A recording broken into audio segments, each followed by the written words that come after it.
So thanks for the invitation. I should start. Maybe I was checking Cleve's rules of engagement. I'm not going to be violating them. I'm not going to be telling you necessarily what the field content and symmetries are or the expansion parameters. I'm going to be relying on others to have an argument or have a horse in this race. And I'm coming from a different angle. I'm coming from the angle of saying, okay, fine.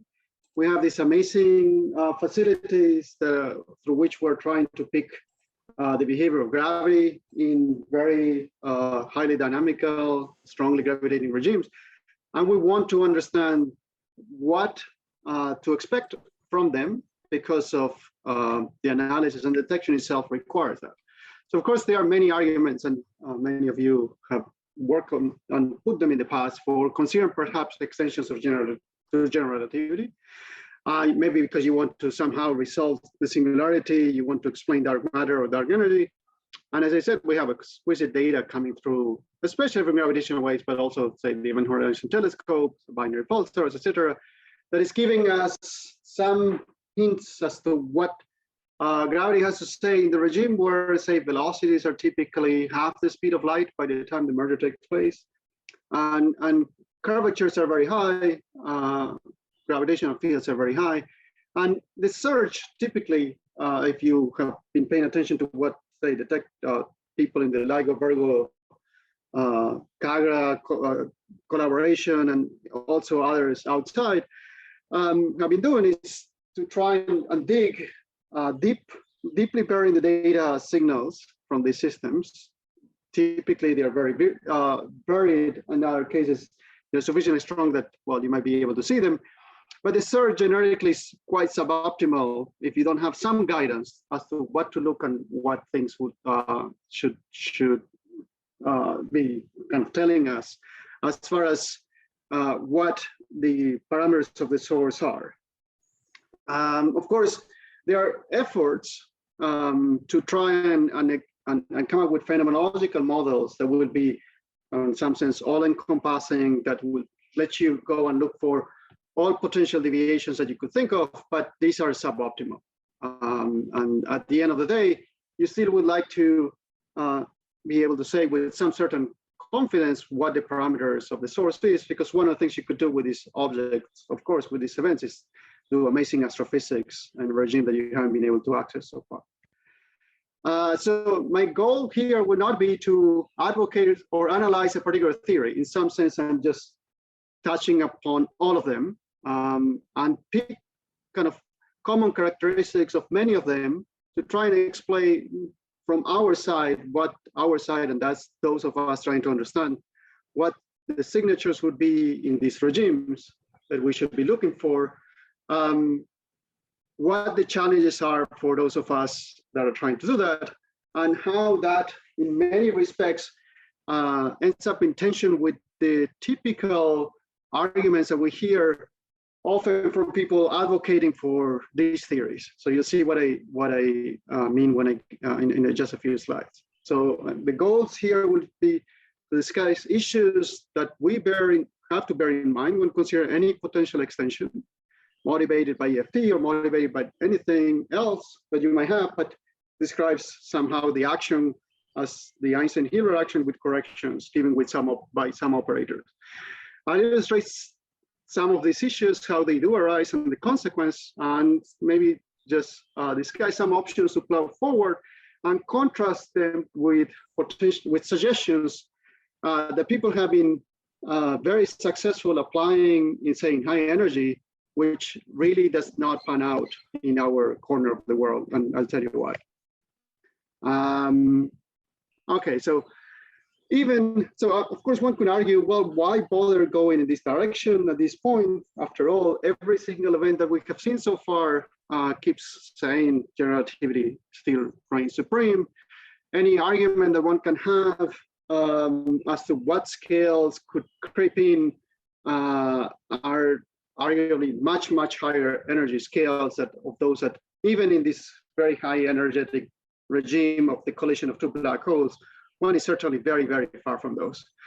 But at least if you want academically, one could say, well, we want to understand in some a theory that is sufficiently rich how, say, for instance, the collision of two black holes would behave, if for no other reasons to have some insights as to what potential departures might be.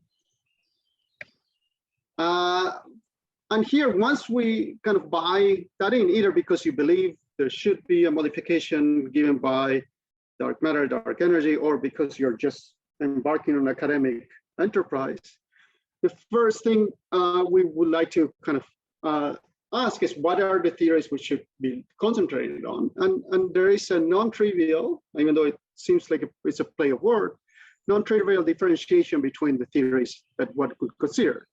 One could say, well, a modified gravity theory will be interesting if it is consistent with all the tests and experiments of general relativity in the weak field, or the field, the regimes that we've been able to access so far, but may offer observable differences in the strong field regime. And we have examples of those. There are many theories that people have written under some assumptions that basically tell you, for instance, a rotating black hole is not described by Kerr. So that's an interesting observation, assuming that theory is correct. But right there, it's not necessarily the case that a theory that we would call interesting, one might be able to call viable. So a viable theory, I would say, if it possesses what Hadamard in the early 1900s put forward as any requirement for any physical theory, at least in the classical regime, should satisfy this property of being well posed. That is, if we have a system of equations that describe whatever physical process, that system of equations should have a solution. Of course, we're doing physics, we want to find a solution. That solution should be unique, and that solution should not depend in a very sensitive manner with respect to an arbitrary accuracy requirement of the initial data configuration or the boundary condition configuration. Because after all, when we do experiments, we don't control with absolute accuracy the input. So the solution should not be very, very sensitive on that. And I'll be a little bit more explicit on this later on. So one could look for viable, interesting modifications of GR. And if those two statements are put there, we actually end up left with very, very little. Only, as far as I know, one class of scalar tensor theories satisfy the requirement of viable and interesting. And I'll tell you a little bit more as we go along. So of course, the EFT path is very rich, and many people, and this list is of course absolutely incomplete, but having put it forward, using the EFT kind of framework, potential things we should be considering as generic deviations that you should consider. Of course, they come as higher order curvature corrections, which are a consequence of integrating out higher energy degrees of freedom, and then they show up in this way. And this approach has been used extensively in cosmology. Many of these, and I'll show another example, have motivated interesting ideas that when analyzed with respect to perturbations of, say, FRW, give some way of understanding how the cosmological constant may come as an effective effect of having gone through this effort. However, one of the things I would say there is that, and this is how I ended up getting, in some sense, sucked into this set of questions, because I kept hearing one talk after another, where people would present me these equations, and I said, these equations are insane. We really don't know how to deal with them. And yet these people are telling me, look, if you have any questions, you put in the computer and then you see how they behave, which is even more insane. And I'll tell you why. If you come from the corner that we come from, which took a lot of effort, pain, and suffering to get to a point of being able to have control only of the first term in that potential expansion, which is just an Einstein-Hilbert action. So I'll tell you a few things, some things that are underappreciated and others that are overappreciated, oversold. One is that of linearization stability. And that's a concept that basically says, you're going to have linearization stability. That doesn't mean that the solution is stable or not. It only means the solution to your linearized equations is equivalent or tells you enough about the solution to the full problem in the linearized regime. I'll give you one example. You take Navier-Stokes in hydrodynamics, and if you do linearize them, then what you do is you kill turbulence. So all modes decay. And so that would be an example. If you take an arbitrary small perturbation, say of your fluid, you just fiddle around with your coffee.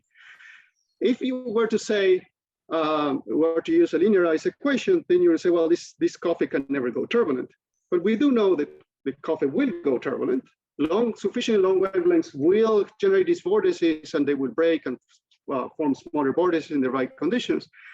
And you throw that physics away by just linearizing the equations. And this is one of the reasons why I cringed when hearing the application in cosmology, that people just say, well, we take FRW and look at the linearized perturbations. Well, I don't know if the solutions of that problem that has been linearized is really telling us anything about the solution of the full problem, even in that regime. So we have to be careful with that. The other one, of course, you know a lot better than me, is the regime of applicability. One typically says, well, we have some assumptions, these higher order operators are small, the correction should stay small. But when you're trying to use this in the context of general relativity, corrections to general relativity, that is, we remember that we have, for instance, two very, very distinct regimes. One is the stability of Minkowski. So we know that we take just Einstein's equations and perturb in a very small and in some sense highly constrained way. We should not put a lot of energy, even however small, in very high frequencies. This is a theorem of Christodoulou and Kleinerman. The system will evolve towards Minkowski. But at the same time, we have the singularity theorems in general relativity, where we know that if we put something that is sufficiently focused, will evolve towards forming a singularity, where of course all these higher order operators will blow up. Of course, on the safer side, we might say, well, hopefully a black hole forms, cosmic censorship save us from seeing this, from exploring these very high curvature regimes, and maybe my EFT would be safe. But as a counterpoint on that, we know already, thanks to the work of Choptik and many that follow, that we do have arguably, of course, finely tuned configurations that will give rise to a naked singularity. So it's not necessarily the case that for all conditions that we make care of, the violation of the EFT will be hidden from asymptotic observers. So these are two things that we need to bear in mind.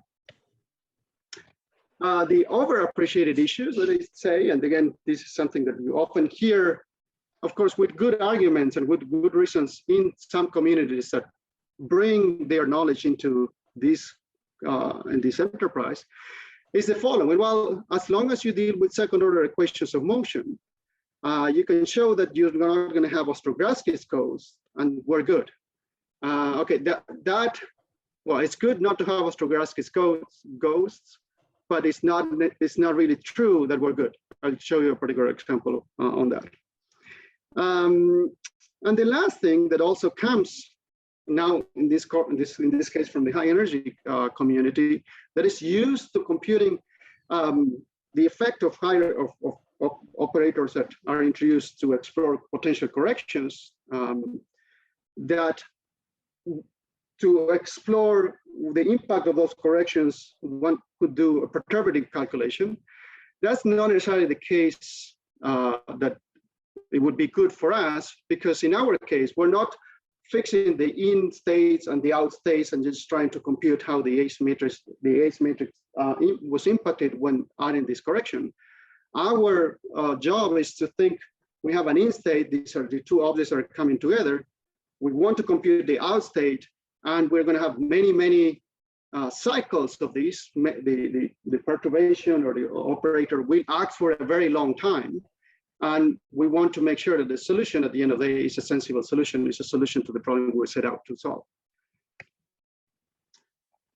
So first, let me just go back to the very simple and basic argument or statement, just to remind ourselves of some issues in PDE. So let me take the simplest PDE that we know of, just the second order wave equation in one dimensions, and gradually complicate it and then just note some of the things that will happen. So in this, the first one, we know it's a linear equation. Things propagate at the speed of light. We have a mode moving to the left, a mode moving to the right at that speed, and that's it. When we consider this one, where I just simply threw in the field multiplying the second spatial derivative, this is now became a nonlinear equation.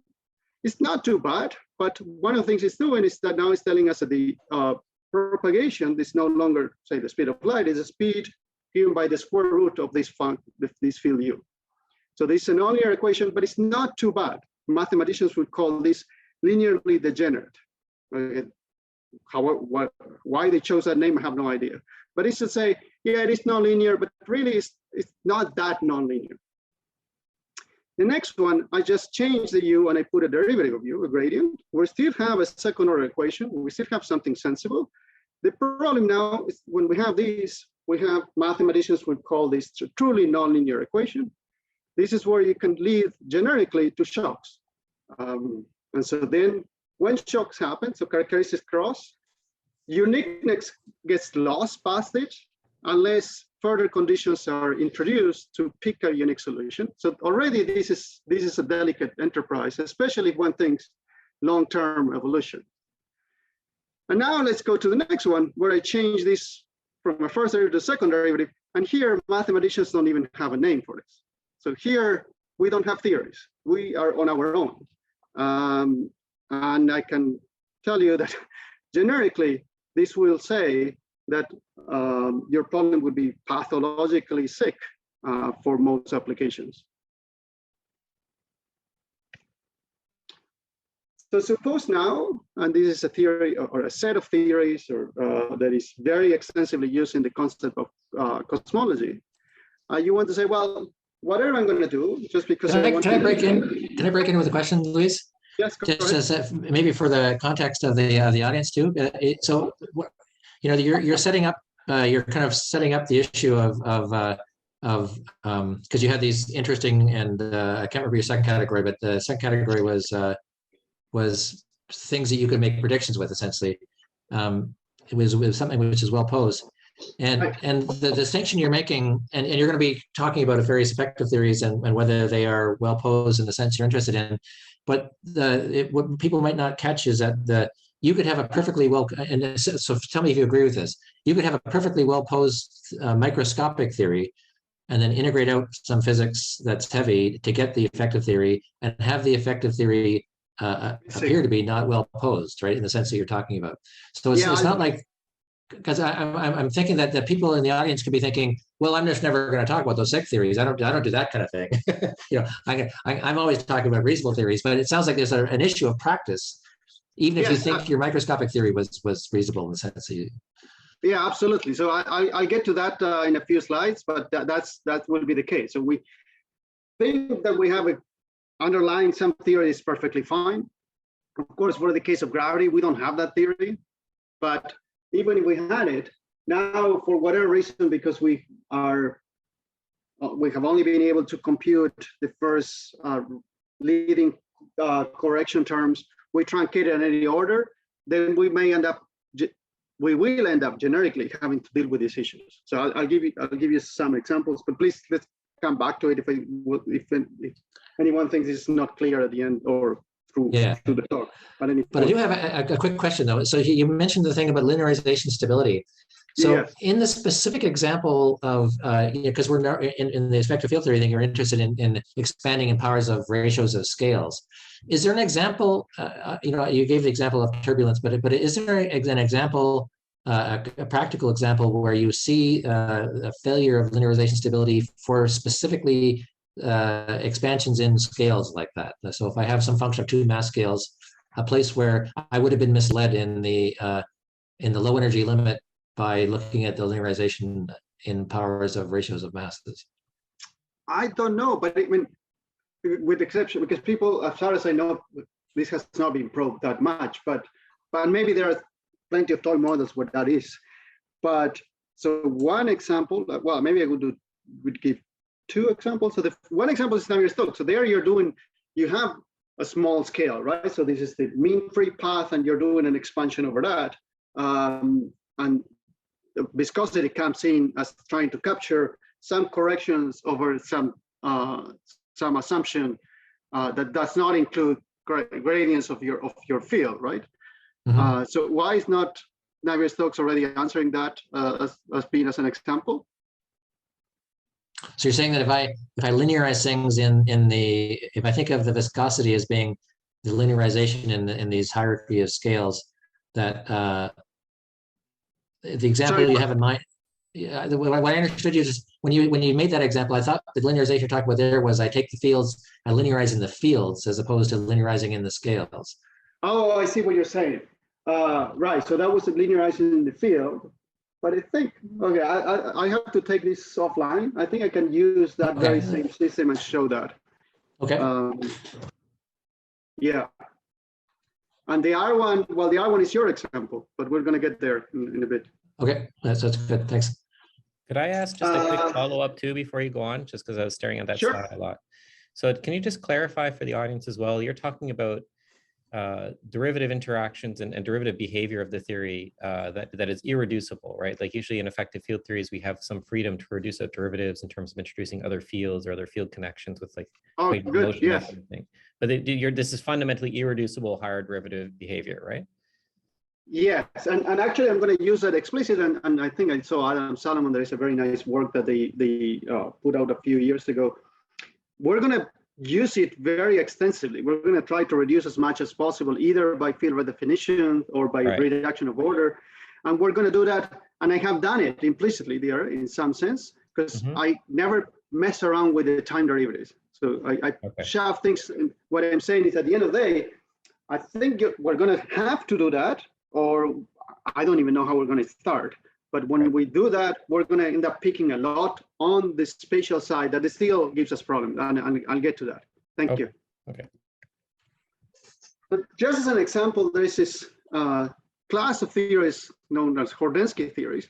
They're the most general second-order theory that has, say, a gravitational field and at most one extra degrees of freedom given by the scalar field. But the only reason I'm showing this is because this already tells you, I mean, this is a second order equation, but it will give equations of this type. However, it does it in a subtle manner. You never have this kind of structure. You have U comma, so if you have U comma XX, then there will be a second derivative, but it's not along the same direction. So that's a very subspecial class. It's of this that is in crazy, we don't have a classification, but it's not the worst. Because in some sense, if you think of plane wave solutions, then the plane wave, providing the theory, would not have these terms, because one, if you linearize with respect to that plane wave, it won't be sensitive to this kind of combination. I mean, or if you have, so I said, let me just say that. Suppose you have U comma YY times U comma XX. And I'm thinking of a plane wave that moves in the X direction. Well, that term will be 0 because the U comma YY will be 0. So it is an example, these theories are an example of really bad things that can happen, but it's not as bad as the most general case. But regardless of that, what I'm trying to get to is just give you some examples of what are the potential problems that show up here. I should also say there's very interesting work coming from the Cambridge group, Papalo, Real, Kovacs. I think Kovacs is in the audience. But I've been working really hard on trying to find out whether a very judicious choice of gauge can set you up to prove, at least in some regime, that things are well posed, that you can set a problem in a well posed manner. And the reason I want to pause and make sure that I say a few words about it is because these papers are beautifully written, but sometimes overread. You hear people saying, oh, this paper by Kovacs and Real already showed that you can have well-posedness for this family. And you have to tell them, no, but look exactly what they're saying. They're proving local well-posedness under some condition that these corrections are small and the coupling should be weak or should be sufficiently small. And at best you can do is to prove local well-posedness. So it's not necessarily the case that any initial condition, even conditions that you think are correct or sane with respect to the problem you're trying to study, will be well posed regardless, say, of the coupling value. And in fact, we have examples of that. And so I'll show you some example. This is Max Corman, Justin Ripley, and Willis. They are studying this theory. It's a subset of this larger family that I told you about. And they're colliding black holes. This is beautiful. But depending on the coupling parameter, in this case lambda, a very little higher value just have this issue of characteristics going so bad that even the nature of the problem changes. It's no longer hyperbolic, it becomes elliptic, going parabolic through an interesting setup. And what's lambda and m there? I see beta 5. What's it? So lambda is so here, I think that the case they're looking at is for this particular application is beta is lambda times 5. Okay, and m is the mass of phi, or? M is the mass of the black hole.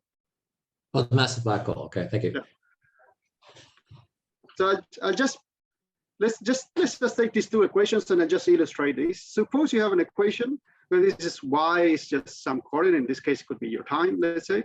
And so it's negative here, and either you have a y or you have a 1 over y. Of course, down here, everything is hyperbolic. We're almost in the case that I mentioned before, where this equation is still linear. We just are putting in a variable there that is tied to the coordinates that will just transition from being negative to being positive.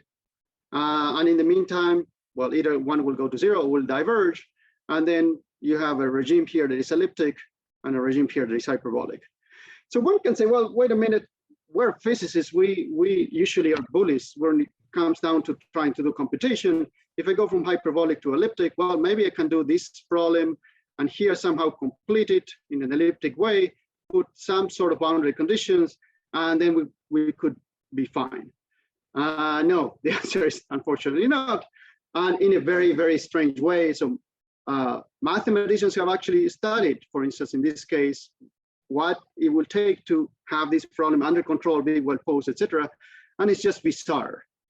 So if you have this regime, let's say this is your initial boundary for the hyperbolic region, so you say, well, we can give data on that, evolve to the future. Here we want to give data. It's an elliptic problem. We're free to give whatever we want in some sense. And this result says, no, if you want to give this data here, you can only give half the data in some sense on the hyperbolic regime. The other one has to be determined as part of the solution. Very weird. What I'm saying is, we, even in this very simple equation, we are going way beyond what naturally physicists have a dream to solve in any sensible way. So just a few statements on that theory, and then because I want to move on, the rest will be more generic. But what I said is, so in this type of system, this type of family, generically you end up with equations that look like have product of second space derivatives on itself after using field redefinition or reduction of order to get rid of potential derivatives in front of the u comma tt. And then you have characteristics across, so you lose uniqueness, but more in general, you may have this change of character of your equations, and then we stop having the ability to calculate. Before you move on, can you show the plot again that had the lambda and the phi in it, or the m in it? This one. Yes. So now that I know what the variables are, what's the take home here? So you're saying this is an example of a bad thing, and it looks very explicit. Right. The example of a bad, and this is part of the final message. So you could say, I'm going to make a generic statement. The generic statement would be, if I ask for my theory to be such that I can show well-posedness for generic initial data, I would tell you that theory is sick, you're out. But you're going to reply, wait a minute, no, because this is a theory that should only work in the regime of applicability. Maybe for that regime, it would be fine. And the answer is, well, maybe it is possible that that's the case for sufficiently weak coupling, and we'll be fine with that. But we have to remember that we are talking about a system that already at the leading order, or just the Ricci, we can have phenomena like, say, lensing. So I can have so take these examples here. Max and Justin and Will are colliding these two black holes that are surrounded by some value for this scalar field, as some halo, let's say. Physically, what you see is very interesting. You see that the interaction with this scalar field is taking some energy away from the orbit. It can release, especially in, say, in the 3-2 case where there is some asymmetry, can release more energy. It dissipates energy also through dipolar radiation. Can you tell us what the vertical axis, what the vertical axis is? Oh, sorry, it's the strain. It's the strain of the waveform. Okay. So okay. sorry about that. So what this is showing, as you increase the coupling, which is very interesting, you endow the objects with some structure that allows, through tidal effects, for the orbit to lose more energy, and then you have a slightly earlier merger. That's fine. So you started with a wavelength, with some wavelength contact on your scalar field, let's say some wavelength contact of your black holes that are going around, and for sufficiently low values of the coupling, everything works just fine. But now let's imagine, and you're generating these waves. But now let's imagine you have a wave of scalar field that is going by a black hole. That wave will be partially lensed. So you're going to focus some of it. So it could be very easily the case that you can start in a regime which is perfectly sane, but the very fact that you have this potential effect of focusing, it will take you off. Even when the coupling is sufficiently weak, even when you started with a sufficiently, say, sane regime from the point of view of the EFT. So it is more delicate than seeing, oh, within this set of initial data, I can set the problem in the same way and obtain solutions. I think we need to explore a lot more, or at least make sure that these potential effects that we don't think that will take us out from the EFT somehow we control. And this is what I'm going to try to get to towards the end of my talk. Okay, and just before you leave this, so I'm trying to get the dimensions straight. So you said that beta is lambda phi or something like that. Yes. So I'm thinking that lambda is got dimensions of 1 over mass, and so when you're taking numerical values for lambda over m squared, is the rest of that dimension set by the Planck scale or something? Or I'm trying to get a sense as to how big lambda is compared to the mass of the black hole, because you're saying that that's what m is. This is where you guys take the units in which you have 1 over m is energy. So I get there, or I get confused, because to me m is energy. I don't know. No, I'm happy to have m be energy. That's where I'd like to be too. But are you? What are just to give me a sense as to because the thing is, your numbers are kind of order 1-ish here, and whereas I'm thinking m is probably a really big scale because that's the mass of the black hole. Yeah. Whereas I'm thinking lambda would be the mass scale is sort of in the denominator for lambda. I'm thinking is going to be very large, but I'm not really sure I understand the dimensions, because I'm thinking that lambda over m squared should have had dimensions, and so I'm not really understanding what's being chosen. Let me. I can't remember the details of their work, but they are choosing values of this scale, the new scale, to be not too far from the scale of the black hole. So the black hole is set in some scale. So if you have solar masses, so this scale is of order kilometers. Because if it is much more, then the effect is puny and you don't get to see anything. But does it just take longer? Is it kind of in principle there, and you just have to wait longer for it, or is it something which? Because that's kind of a suspiciously large scale, right? If you're actually talking about a microscopic scale, which is at a kilometer. Okay, good question. So you could say, if it is, and that's a great question, actually. You could say, I'm going to take it very, very small. And okay, I'm going to wait however long to accumulate. And that's fine. And maybe you will end up having a slight push of your waveform with respect to the waveform you would have obtained by the same kind of physical ingredients, but in general relativity. But you don't get to see this. Well, it depends what you're thinking the experiment will be, or the detector will be doing. You only get to see the systems for some short amount of time. So one of the questions you're trying to ask, we are trying to ask, is could you misinterpret your waveform with these parameters in this theory with slightly different parameters in general relativity? And so you're doing the exercise you're doing is, okay, I'm going to wait forever. I'm going to have as many cycles as I want. And I do know what the masses are. And so I will just try and explore where there's a potential differentiation between the waveforms of both systems. And I think that is absolutely possible. The problem that that's not the experiment you're doing. The experiment you're doing is you're getting the waveforms. Of course, you're plowing through them. You're doing a nice width first with your standard theory. And if you have a very good match, it's going to be very hard to argue you have a deviation. So these are questions we're all trying to struggle with, to see to what extent were you able to eventually conclude, yes, there is a deviation or not. Did I answer that question? Kind of, but the thing that I'm worried about a little bit is that if I kind of think of the things that I know in my world that would go wrong, I would expect lots of things to go wrong if the scale in my effective theory is comparable to the scale of the physics I'm probing. That's kind of a danger zone. And so I'm thinking of the issues you're raising should be new issues that are not those issues, because I want to be in a regime where I would think I have controls. I've got a hierarchy of scales, and you're saying that there's another issue I have to also think about. And I'm not clear if this example is an example of that, in the sense that it sounds like the scale they stuck in was not very hierarchically different from the scale of the black hole. And so all the issues I would have had would also have been a problem, right? In this case. Yes, but they are trying to push it, staying kind of within, quote unquote, the regime of applicability, but going to the largest you can, because then you're trying to see a deviation. These deviations are all very subtle. You're also fighting with your numerical error, so you want it to be sufficiently strong to see it. And then from there, you do through understanding the limit, then you can extrapolate back and see what the effect would be in general. Of course, there is other work.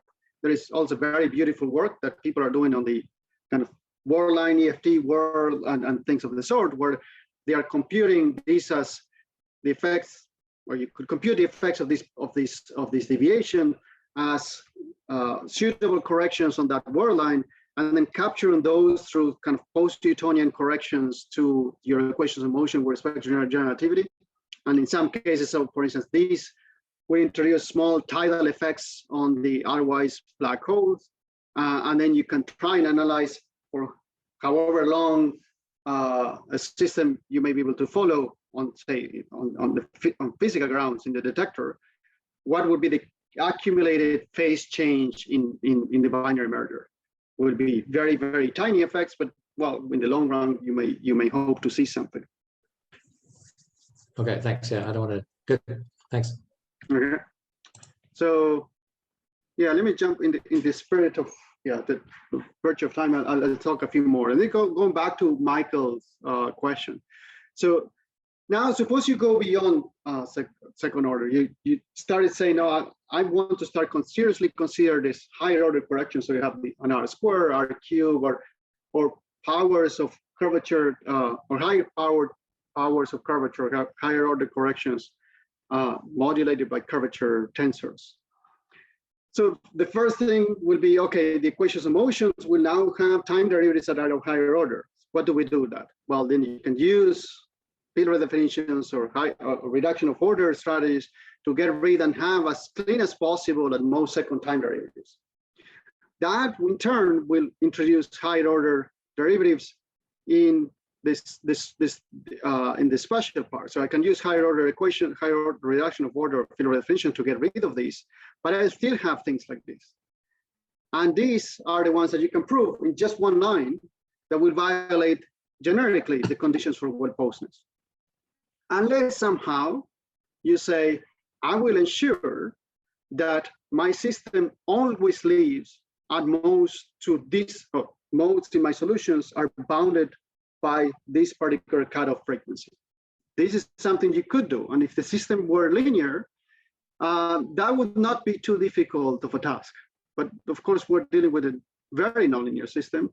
And this now becomes completely impossible without risking messing up with the physics itself. So this is what I'm trying to say here. So even if you introduce a cutoff, the equations are nonlinear, which means low frequencies, say square terms will get to high frequencies, but some of those high frequencies interactions will also show up in low ones. So what is physics and what is what you're trying to cut off it becomes quite a gray area. One can say, well, let's do akin to what people do, say in S matrices calculations that do some iteratively or hierarchical approach to try and find a solution. Start with, say, the theory that you have without any correction, find a solution, use that solution to evaluate any potential higher order term, and then this is your new solution. This is not totally crazy. In fact, this is how the the Lorentz force of a charged particle interacting with an external field is solved. But that's an ordinary differential equation problem. People have much more understanding on that, and generically that strategy is sound. In the PDE world, that's definitely not unknown. There's no guarantee that this strategy would work, and secular effects can compound quite strongly, and nonlinearities can make this work and worse. And I'll show you some examples. Nevertheless, given the situation we're in, that we want to try and explore an answer, and we're going through uncharted territory with respect to the mathematical theory of PDEs, people are trying to do their best. And so I'll show you two examples and where people are doing exactly this. So the first one is this, goes back to this iteration and perturbation, where you have some, say, background theory that would be your GR theory. You solve for that, say, the collision of two black holes within the theory, and then use that solution to evaluate the higher order terms, and then you do it again. Immediately you have a problem there, just conceptually. Do I solve the full problem, or do I solve a chunk of a problem? Let's say I solve for 10,000 of orbits before my black holes merge and through the merger, and then I use a solution to evaluate the corrections. Or do I do it for every orbit and then kind of go back and correct a little bit that order? That becomes very expensive. So people are doing more like the first one. You evaluate the full theory, then the source, the full solution for the whole complete wave train, and then you use that solution to introduce a little bit of a correction. Because there's no back reaction of that correction into the orbit, and that might have its impact, and I'll show you one example of this. Another one, which is the one we've been toying around, and there is a motivation coming from hydrodynamics, is to say, wait a minute, I actually want to do something else. And it's more in the spirit of trying to have a cutoff frequency for my solution, where I can control what's going on higher frequencies in a way to kind of tame the equations. So we start with, this would be, say, the original problem, that original problem, and I'm trying to solve that without the iteration. So then we said, well, let's introduce another variable, call it f, and then give an ad hoc equation for that. I'm going to play God and say, I'm going to force you to do the following. And here I introduce a constraint to have this function, this variable that I added just arbitrarily into the problem. And my constraint would be that this function follows the source that you had originally under some time scale that I introduced by hand, which is this lambda. So in some sense, I'm trying to give back a little bit to the problem of those extra degrees of freedom that were iterated out. And this something came out discussing with Andrew Tolley, in a way that I can control by hand up to which scale I'm going to let it evolve commensurate with that source that I'm trying to somehow address. But at higher scales, I'm going to try and kill it all in a controlled way. And I'll show you some examples of how these two, in some sense, you could argue these two ideas sound to get, or these two ideas sound completely crazy. Before you leave that slide, in the first one, the one that you said was expensive and the iteration thing, is there anything kind of conceptually wrong with it, or is it just expensive in the sense that in principle that could have worked, but it just in practice can't be done? Oh, I'll show you an example. So in principle, you could do it. In practice, this would be the closest to what people do in high energy. In practice, and I'll show you the consequence of that, is you don't know first what order you should go to understand what's good enough. And the other one, you have to remember that this is a process that goes on for a very, very long time. So your building of secular effects could be really, really strong. Right. So you could end up with something that is so far off from the solution you're trying to get that you will question where you can trust it. But the essence of your problem is that because sometimes what will happen is that because your problem is basically that you're starting off very long wavelength, but you're kind of generating short wavelengths. And if the physics does that, then that's the right answer. But your problem is that noise might try to do that, and it's hiding the physics. And so the high energy answer would be, well, then you should be redoing it and changing your parameters in such a way as to get rid of the noise, if that's possible, which is kind of like your iterative story, right? But it sounds like it's not even the physics. So I'm going to try. I'm not sure people see. So imagine you do an orbit, right? So you do an orbit, and in GR. Now take the same orbit, or take the same system, but with a correction. Suppose that ends up having some small precession. So just change the orbit ever so slightly. The next time you try to evolve, you're going to be, what I'm saying is, suppose you're off by 1 degree, whatever, after one orbit. You're going to be insistent, if you only stay to first order iteration, if you want, or you only correct once, you're going to now be evaluating the source, your main source, in the wrong place. And this accumulates all through however many orbits you have.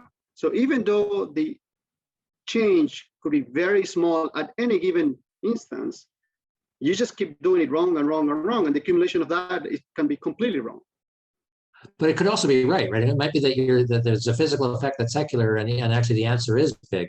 And then you're trying to, the difficult thing is you're trying to distinguish when it's physically a secular or when it's actually a spurious thing that looks secular and it's not really there, and you're just getting it numerically, right? Well, my statement on the numerics will come and do even more nastier things. But I'm just going, so this fixes your noise. I mean, the noise that will take off because of these higher derivatives. This will get rid of that. You don't have that issue. Now it's a purely physical issue. And the purely physical issue is that, these secular terms, so ultimately what you would like to do is, if you carry these iterations sufficiently long to understand well enough to realize there is a resummation that gets this right, and you have the true solution. But at any order of iteration, you do not know what's physical and what's secular. You don't know, you couldn't distinguish the two because you're getting only one solution. Yeah, no, I agree with you, but there's kind of physical secular and there's spurious secular, right? And so you're worried about the spurious secular being there. Exactly. Right. Yeah, I'm worried about the spurious secular. Let me give you one example, just to, I'm jumping ahead. Yeah, I don't want to derail your. No, because the time, I mean, I should be getting towards the punchline, even though I'm very far. Let me go on one example. This is very good, very nice work by the same people, Okonkov and Stein, that are doing this. So here to the left, you have some gravitational waves for some values of that correction scale. And so here is where they are, it goes back to your previous question. So 0 is GR. So here they have even gone to 0.226, which is the maximum allowed estimated to be consistent with the EFT. And they have some waveforms, and they even gone a little bit further than that to try and say, well, push the limit a little bit. The waveforms are not that different. There is a little bit of physical effect. In fact, you can see, perhaps if you eyeball it, that you merge slightly earlier for higher coupling. That's physically expected. But now take that very same work, where they've done really interesting, really good work. They do it again for one value of the coupling. I can't remember which one it is, but they start the very same system at slightly different separations. So the first one in this units was 200. Another one is in this unit is close to 600. And what they are showing here is the peak amplitude of the contribution of the new theory, right? So how strong the impact it is.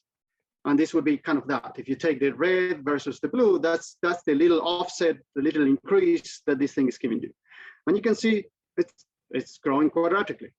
So the very same system just started slightly higher separation will give you a gravitational wave offset with respect to general relativity, which is larger, because that's non-physical. This is just the secular effects coming in. And so people are, Galvez, Garcia, and Leo Stein are trying to explore where you can use some renormalization group ideas to try and slightly change the background parameters to alleviate this issue. Right. And they have some very interesting work where they know the analytical solution of a problem, this in solitons, where they have shown kind of proof of principle of how you would do that. It's going to be much, much tougher work to do it. Where a solution, where the background solution is not analytical, it's a numerical construction solution, and you're trying to correct on top of that. Okay, thank you. So, yeah, so this is, and this goes a little bit back to what this question. So I would say, well, suppose you're going to do this iteration, and you take the Navier-Stokes again, just an example, and this is where I'm going to say, well, now think that what's subleading is the gradient. So it's not the field, it's the gradient. So the first order, you will say, oh, my solution is a solution to this problem. This should be subleading. And then I'm going to use that solution, plug it in here, and resolve the problem. Well, if you do that, now all your wavelengths are turbulent. There is no laminar regime. So suppose you have that. Now you have a solution, a problem where every single wavelength has gone turbulent. And somehow, through this iterative procedure, or this perturbative procedure, you're trying to recover the laminar regime. That's going to be tough. I'm not saying it's impossible. You can do it. You can, if you carry this perturbative approach, I think to third order, you begin to see that there is a laminar regime, but you have to go that deep. And this is in this very simple question, problem. Well, simple in between quotes. The second option, and maybe I'll try and wrap up quickly, is motivated by relativistic hydrodynamics. So if you take this equation, the original one, you covariantize it to ask what is the relativistic version of this. You can do a fine job here, which is kind of would be the part of the perfect fluid, but this is a problem because if I covariantize that, this becomes a second order covariant derivative. The problem is now that I have second time derivatives in the right-hand side. And I need to do something because, well, is this part of here or is part of the right-hand side? How am I going to evaluate? You can study the characteristics of the system and you find out that there are tachyons that are allowed by this equation. So this is nonsense. So we know we have good control of the relativistic version of hydrodynamics. We really don't have good control of the, we have good control of relativistic hydrodynamics for perfect fluid, but it's still a big question mark as how we're going to do viscous relativistic hydrodynamics. And so one idea, something that Israel and Stuart introduced a long time ago is, well, if our stress energy tensor is the perfect fluid plus the gradient terms, the gradient terms introduce things like shear and bulk. So these are gradients of our velocity and higher order terms, harder and harder corrections. So they did precisely what I described before. They said, well, call all these a new variable, call it pi, give that variable an ad hoc evolution such that it forces all these gradient terms to stay small when compared to the leading order contribution. Of course, you are playing God there. You're telling the system that wants to do whatever it wants to do to behave in a particular manner. And then you're going to have good reasons to argue that your forcing is not affecting the physics you're trying to study. And I can give you two easy examples where this theory or this proceeding this way is totally sane or totally insane from respect to the point of view of arguing I'm messing up with the physics or I'm not messing up with the physics. And it's just relativity aerodynamic, either evolve in a 2+1 system or a 3+1 system. Turbulence in 2+1 does not want to send energy significantly to the UV. So messing up with the UV here doesn't do a thing to significantly affect the solution. But doing it in 3+1 significantly affects the solution. Of course, this is not stopping people even in the quark gluon plasma community to just using that formulation that is leading to a quark gluon plasma that lives in 3+1 to be studied this way. And that's a separate conversation. So quickly, this goes back to the example that that Cliff was talking about. So they introduced this very simple toy example in the past, where okay, you have the full theory has, say, in this way of writing it, two scalar fields. One has the potential where there's the mass scale. The equations of motions of those two fields are perfectly same. You know, wave equations with some particular coupling. The characteristics here are all the speed of light. Everything is same. When you choose to integrate out the field that sees the massive potential, or has the potential with a scale, you integrate out that row, then you end up coming up with terms like so. And then these are the terms that will introduce offensive things. And in particular, it introduced the type of offensive terms that I discussed at the very beginning, where your equation no longer has a character from the point of view of classifications in PDEs. But it's another term where you can, another system where you can introduce, or we have introduced the second idea, and we're perfectly happy integrating it, and it gives very sensible solutions. And we know they're sensible not only because they're well behaved, but because we have the true solutions to the original problem, and we compare with those. So I'm not going to get in that. I'll just give you some examples to wrap up of using the second idea in a theory. So we take this one. Lots of people have been playing around and having arguments back and forth of why the first correction, say in the vacuum case, comes with these operators that are third order in the curvature versus these that are fourth order in the curvature. We're not going to get there. We're just taking one that is sufficiently complex.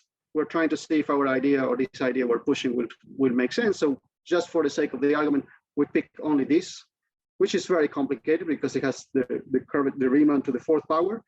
And we're studying a few things. So we studied a few things. So first, focus on the spherical case. We added some scalar field just to have something interesting to happen there. But the interesting thing is, what is the take-home message for the physics that one can extract? And these are some examples. So in these theories, it's not necessarily the case that the horizon will always grow. In fact, it can violate what you would say the second order law of thermodynamics for general relativity, for black hole thermodynamics and general relativity. This is a plot of the area of the horizon versus the coupling value. And these are small values, but then getting larger and larger. And once that happens, then you can have the horizon, as it accretes its scalar field, really decrease and then turn around. And this is because these theories, these corrections that you add in, as seen from the point of general relativity, do not have to satisfy, they say, the null convergence condition, so, or the null energy condition. So we'll introduce some phenomenology that will be surprising from the point of view of general relativity, and that might have some impact, interesting impact on the gravitational waves themselves. It also impacts, say, how a black hole, in this case, how a black hole will bring down and go back to quiescent. And here I should also make another point. As I said, there are many theories that people have proposed. Several of those have been explored to some degree. What is the degree that people can explore? Well, not so much, because these theories are very complicated. But by introducing strong assumptions with respect to the symmetries of the problem, in particular where there's time symmetries, where it's looking for stationary or static solutions, people have constructed black hole solutions.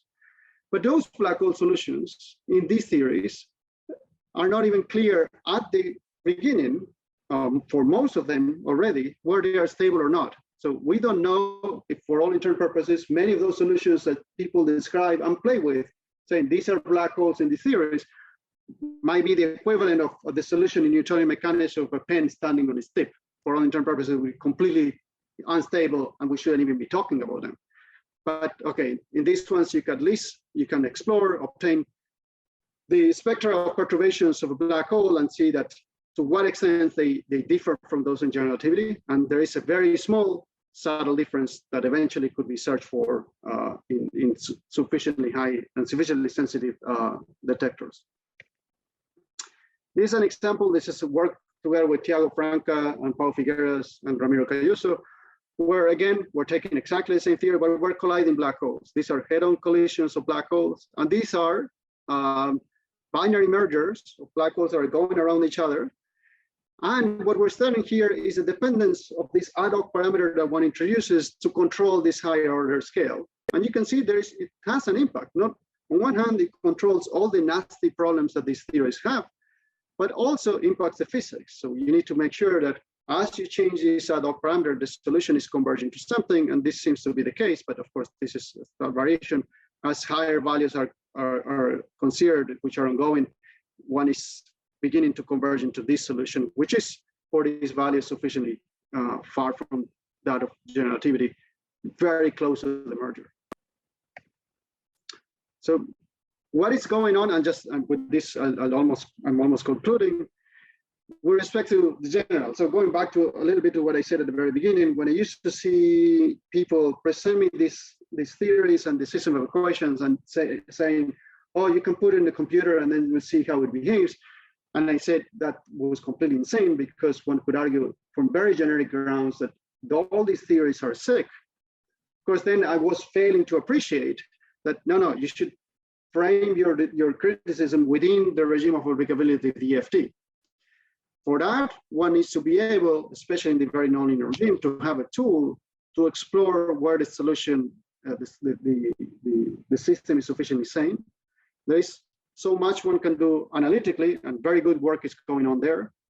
But we also need to explore it numerically, especially in the regimes we're trying to study, to see if they are sensible and what the differences are with respect to general relativity that one can go and search in the detectors.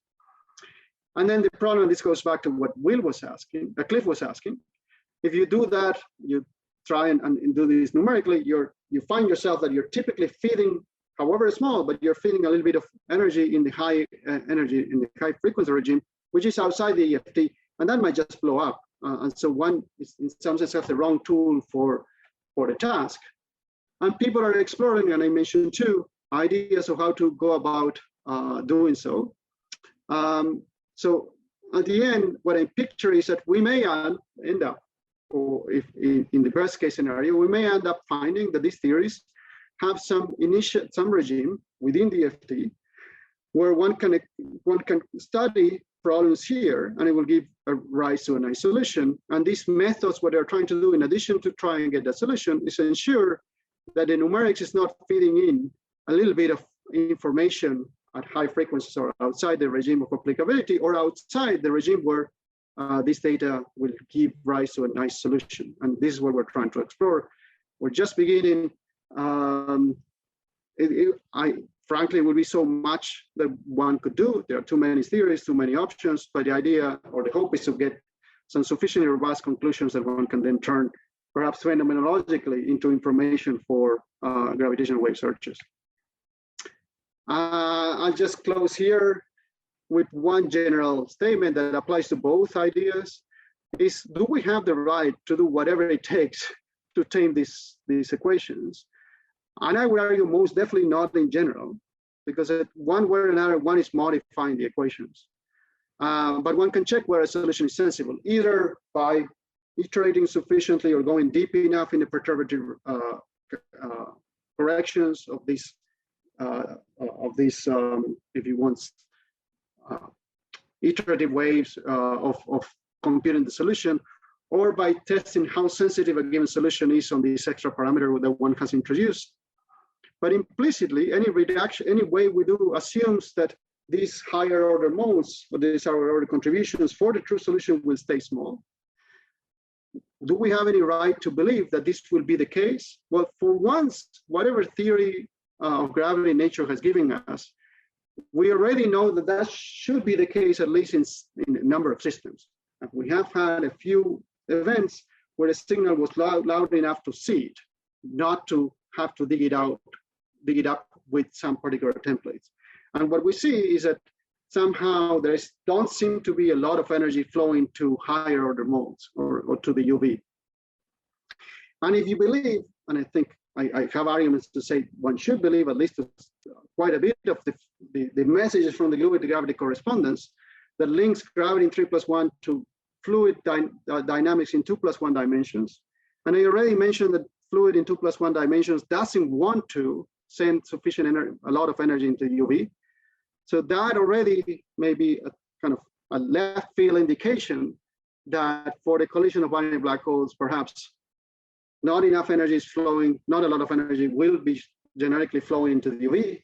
And these efforts to try and somehow cure what's going on in the UV so that it don't blow up, the solutions don't blow up in our face, maybe just fine. And as a last comment, I'll mention this again, that the second idea we're using physically, you can interpret these extra fields that one introduces as a way to somehow giving back to the action one is trying to study, those extra fields that somehow were lost out in corrections when iterating them out. And I think with this I'll stop. Thank you.